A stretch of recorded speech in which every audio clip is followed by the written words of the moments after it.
How you doing? I'm Jason. I'm the creator of 725 Credit Score, and what we're going to talk about today is I'm actually looking at my laptop, and we're going to discuss one of the most important things I feel like that will mess a person up, or they will be able to help them master dealing with credit, and that's how to read a credit card statement. It's really essential. A lot of people have a hard time understanding some of these key terms, so I've broken it down to two different parts. The next part I'm going to answer a young lady by the name of Sheena's question, but on this one I just want to introduce the best ways to be able to pay your credit card bills and to introduce some of the key terms on them. If you can see, paying your credit card bill might be one of the, it really seems like it's something really simple, but people have the hardest time doing it, paying it on time for whatever reason.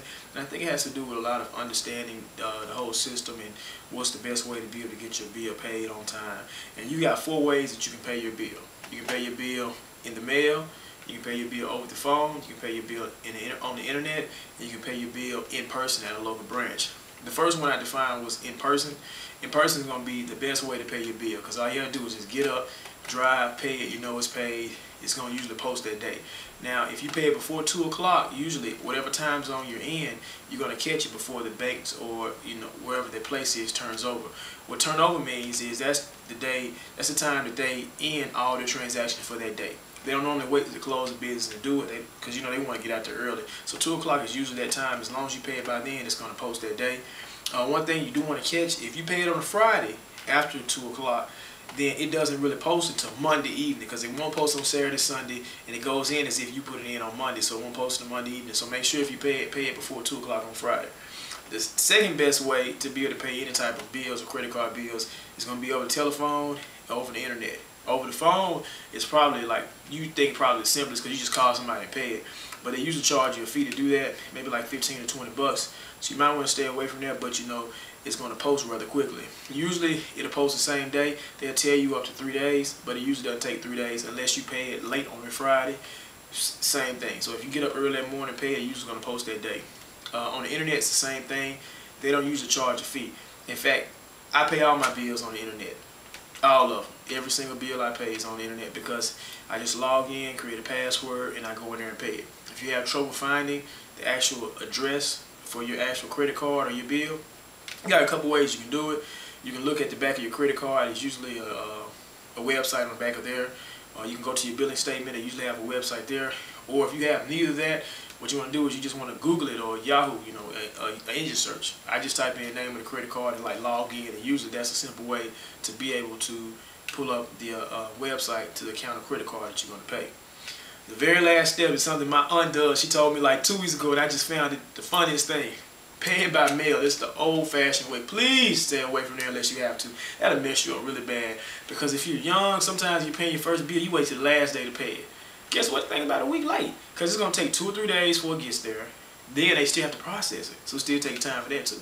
Then it has to post. So you can send it in, and it takes a whole week. It's not really worth it.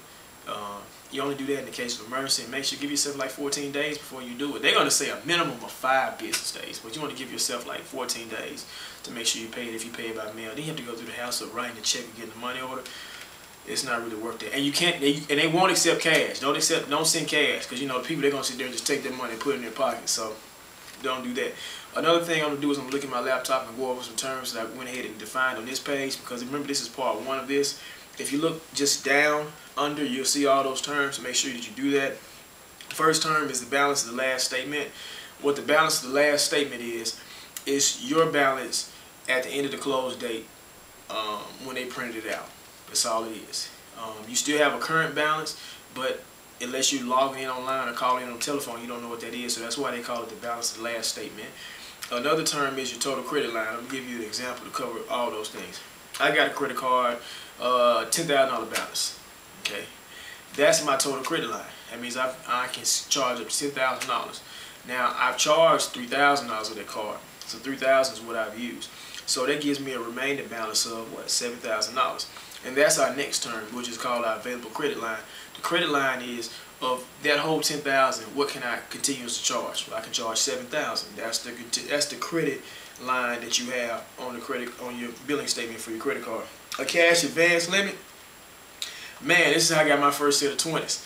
It's like pulling money out the ATM. So you have a certain limit. A lot of times it's going to be whatever the available cash is, so it could be that full $7,000. But certain banks, depending on your credit score, they're going to give you limited cash on that. So they might say, okay, we only can lend you $3,000 of that $7,000. That's okay. So the reason I got my first set of rims, a guy was selling some rims. I think he wanted like 1,200 for them for 20s. So I just pulled the money off I took my own cash, pulled like $300 or $400 off a credit card, doing the cash advance, and that's how I got my first set of rims, my 20s actually. So the only disadvantage is they're going to charge you a processing fee doing it, which is typically like 3 to 4%, which can be a lot, and then the interest rate on cash advance are higher. You'll actually see two columns. You'll see purchases and interest rates as far as, purchases and cash advance as far as the interest rates on your credit card statement. So that's what that's for. It's almost like you just pulling money out of ATM. And new balance, what a new balance is going to be, it's going to be your balance of your last statement as well as what charge you made since that has happened. You typically not going to see that on a credit card statement, but you're going to see that somewhere like online. But I feel like I need to discuss that with you and tell you what the difference between the new balance and the balance of your last statement. And the closing date is going to be the last day. It works just like a cell phone bill. Your minutes start over. Well, this is going to be the last day that your bill is going to show up for that specific statement. If you make anything after that statement, it still counts. It just won't count on your billing statement when they start to charge you interest rates and they determine what your minimum payment is going to be and what your payoff is at that point. So that's what the statement close date is. If you have any questions on terms I didn't cover, you got two ways to reach me. You can just create your YouTube account, submit me a video at youtube.com/725 credit score. Send me a video that way, or you can just email me, Uncle Jason, at 725creditscore.com.